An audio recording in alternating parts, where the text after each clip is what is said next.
We have a panel of community members as well as community leadership that's going to be here to respond to your questions. So we have Miss Mary Brown, a mother who has lost a son to gun violence, Mayor Deb Finan from Champaign, Sheriff Dustin Herman, and then Pastor Ricky Parks. So if you guys would come on over, and then they can ask you guys whatever questions you like. Is this the first time you've spoken at one of these events? Yes, sir, it is. What made you decide to do it? Yes, it's so much gun violence here in Champaign that I think they need to know how the parents feel and the mothers feel about what's going on and them taking away our sons' lives. That they need to know how we feel, how we react, and how it's a domino effect. And there's so many young men getting killed that everybody feel my pain. Was it hard thinking about what exactly you wanted to say to them? Well, yes it was, but then once everybody else got up talking, and then I looked at them and saw that they really need motherly love, that they need to realize that they are loved. You know, we don't point at them and say, hey, you doing wrong, but let them know you can do better. And there's resources out here to help you. When you looked at a lot of the participants, I mean, what did you feel from that? You know, you saw their faces. That they were hurting. You know, they want to be brave, but they really hurting, and it hurts them to realize that their friends have been killed. So I think a lot of the trend tonight we talked about is younger and younger kids are getting access to guns and they're being involved in gun violence. How does that make you feel as a parent? You have kids. I mean, how does it make you feel? yes, I adopted 8. It makes me scared, but we need to, the community, you got to get out there more in the schools and let them know there are better choices. We got to get more resources to help the kids out there, and they got to get better friends. You know, it's hard, but they have to leave some of these old friends alone and get new friends. Hi, I'm Tristan. I'm with WYUD over in Decatur. How you Yes, doing? sir. Fine. Very good. I feel like tonight was planting a seed, a mustard seed of faith, and also a message of hope. Is that safe to say for you as well? Yes, it is. My son really, he believed in, you know, like going to church, and he believed in education. He loved to go to college.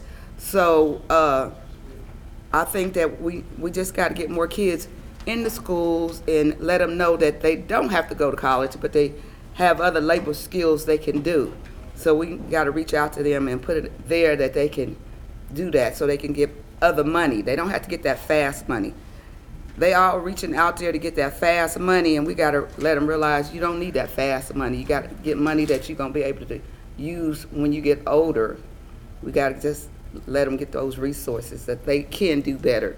And that's why I reached out to a couple of them, let them know, hey, I love you, and you can do better. You know, there's these people, they were handpicked, so many of them didn't have the opportunity to be here right now. So for those who couldn't or wouldn't, what is it that you want them to get across tonight when they hear from you? I want them to realize that their lives are important to everybody and to their mothers, and let them know that the black males, you need to carry and make example for the younger kids coming up. You know, back in the old days, it seemed like the women was carrying the black male, and it's time for them now to carry themselves. Sheriff Anthony Fisher from Channel 3. As a law enforcement officer, tell me what impact do you expect an event like this will make and is going to make on these young men and also others who might not be here but are involved in a life of crime? this is my second call-in, and I think one of the most important things, and I'm always get a little emotional with this because you hear these stories that were told tonight, right? And I think one of the most important things about this call-in, whether we reach people or not, is we don't want to lock you up. I don't want to put you in my jail. There are alternatives out there, and we will work our butts off to get you the help that you need, but you have to be willing to make that decision. We will lock you up if we need to. My community deserves to be safe, but we will provide you every single resource this community can provide if you are willing to accept it before we lock you up. Since, again, like I spoke with Mary, younger and younger kids are getting access, and we see it every day. We get the press releases, you guys send them to us. We're seeing 13, 14, 15 kids with guns in schools. What are you guys doing to stop that? When kids come here, what are you seeing? What are the trends happening in the community? So my office doesn't deal a whole lot with juveniles, especially with the jail-wise. But one thing that we're doing is emphasizing those mentoring programs. It's a conversation that the coalition has been having for a while now. And how do we reach those younger kids who don't have somebody who they can latch onto, or they have somebody who isn't the right person to latch onto? And how can we start instilling at a young age that there are legitimate things to do out here? Gun violence is not the right answer, but they need something else to do. And so that is the next step. We want to help them. We want to give them something to do. Now it's trying to decide how to really get the programs that they need and continue the relationship with the schools to make sure they get those mentoring relationships. And do you think this program is helping with that, having these kids, or they're not even kids, adults, come here and be a role model for the next generation? Is that one of the goals? Absolutely. People grow up looking at other people who they want to be like. The life of crime is not always seen as a bad thing. We see as we get older, it's a bad thing, right? Once you get into that life of crime, it's terrible. But you have mentors that may be in a life of crime that it seems really good. They have money, they have drugs, they have all of these things, they have girls, and it seems really cool to impressionable kids.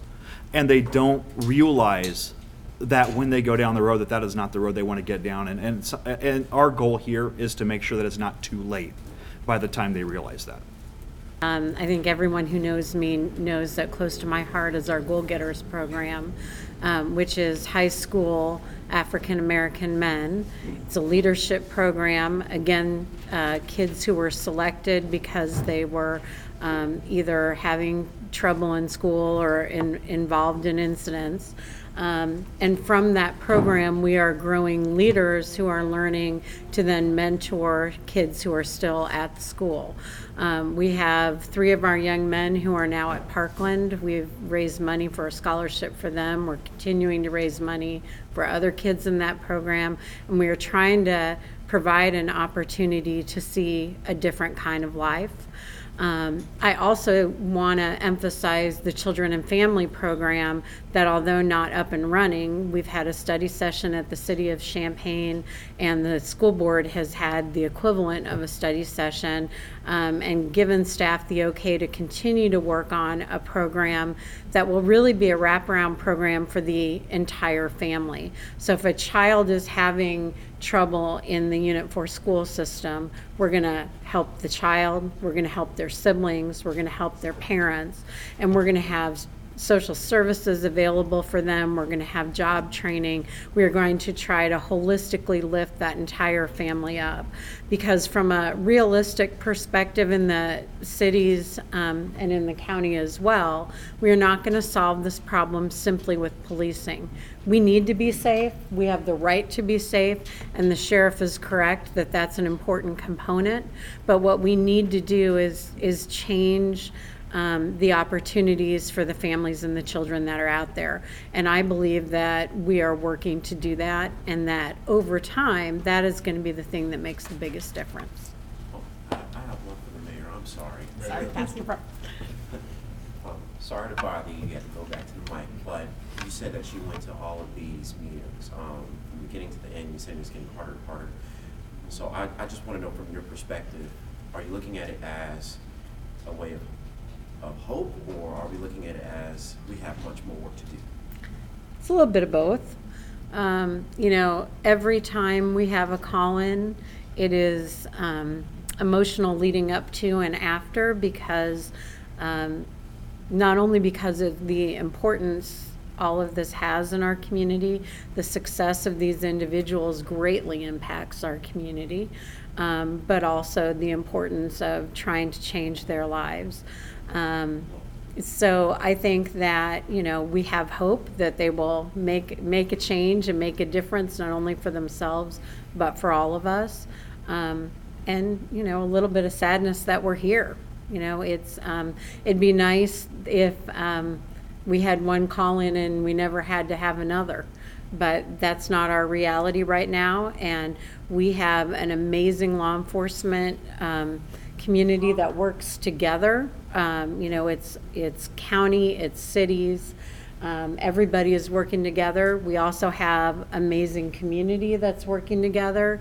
I mean, you had everybody represented here tonight. It's not just City of Champaign, but it's countywide, Urbana as well. Everybody's working together to make this a better place and to help these people who are here tonight. Mayor Finan, a big part of what was talked about was having employment opportunities for some of these folks.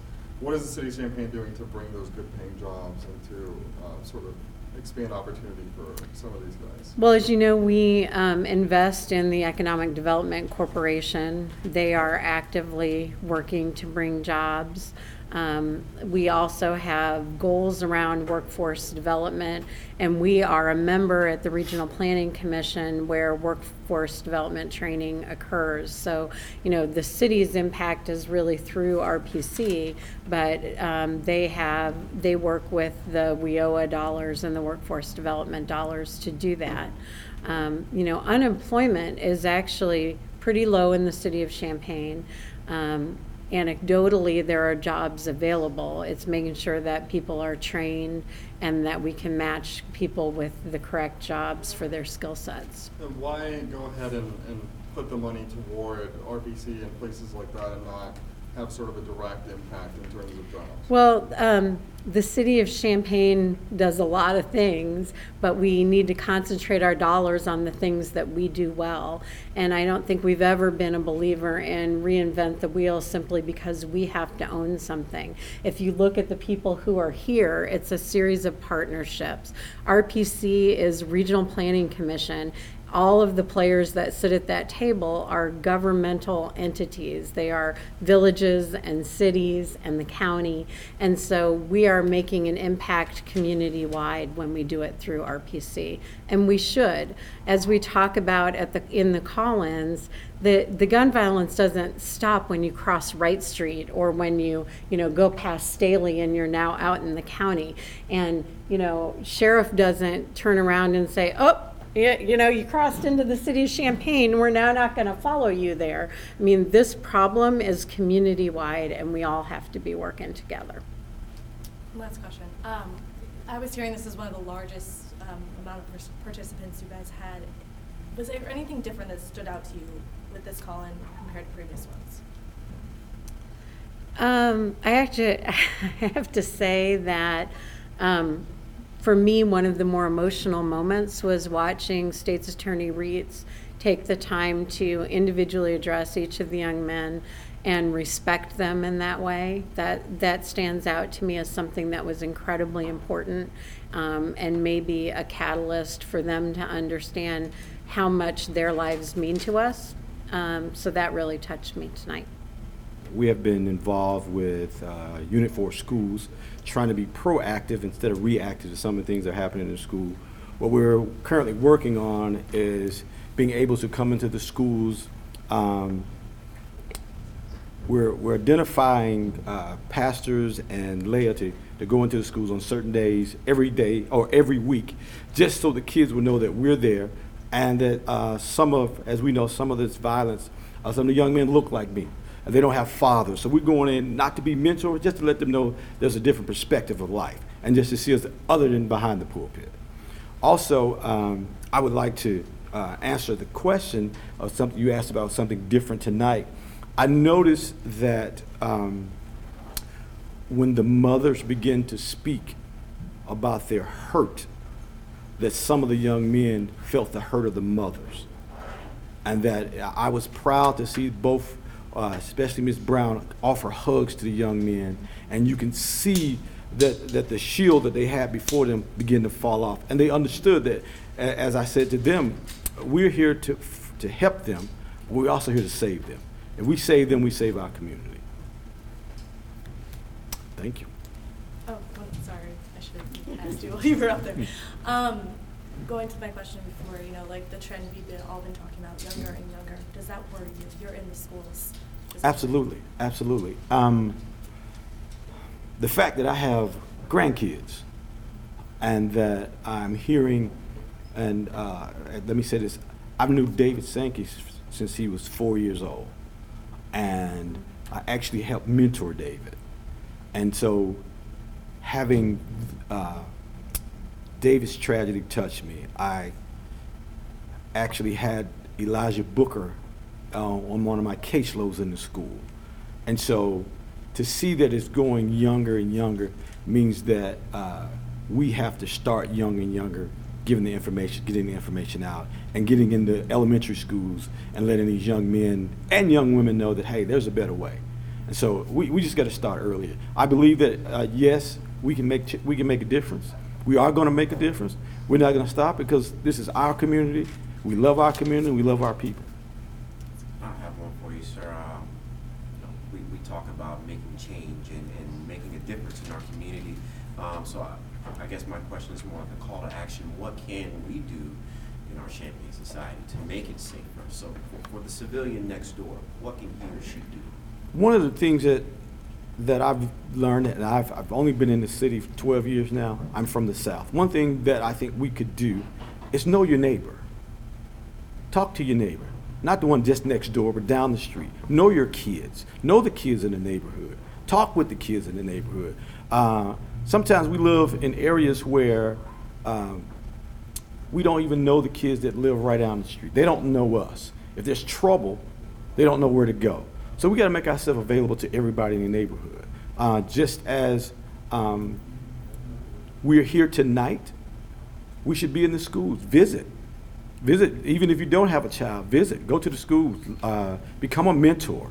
Do something in your community. I mean, again, don't be afraid because you see kids on the street because they have hoodies on or they have hats turned back. Don't be afraid. Stop.